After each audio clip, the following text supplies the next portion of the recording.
Ang napipingtong paglipat ng kilala na kapuso actress sa Kapamilya Channel ang pinag-uusapan sa isang group chat ng fans. Karamihan sa fans na ito ay supporters ng mga programa sa GMA7, kaya nalulungkot sila kung matutuloy ang paglipat ng aktres. Hinihintay na lang daw ang deal ng manager ng aktres at posibleng i-announce na ang formal na pagpirma nito ng kontrata sa lilipatang network. Walang exclusive contract sa dalawang network ang star kaya pwede siyang magpalipat-lipat kung saan may magandang offer.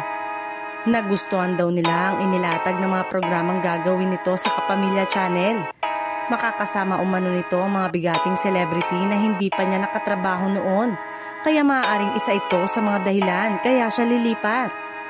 Hiling naman na huwag dapat personalin ang mga ganito. Iniintindi ang mga lipatan na may dahilan na sana higit sa pansarili.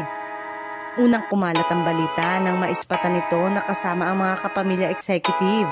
May bagong kapamilya, malapit nyo nang makilala. Naghinala ang netizen na baka lumipat na ito ng tuluyan. Dahil sa dami ng mga bagong TV show na aabangan natin, marami na rin mga bagong mukhang ilulunsad.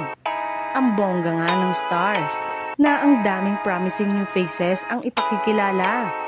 Samantala, hindi na bagong rigudon ng mga artista sa mga TV network lalo na simula na magkaroon ng partnership ang ABS-CBN at GMA7.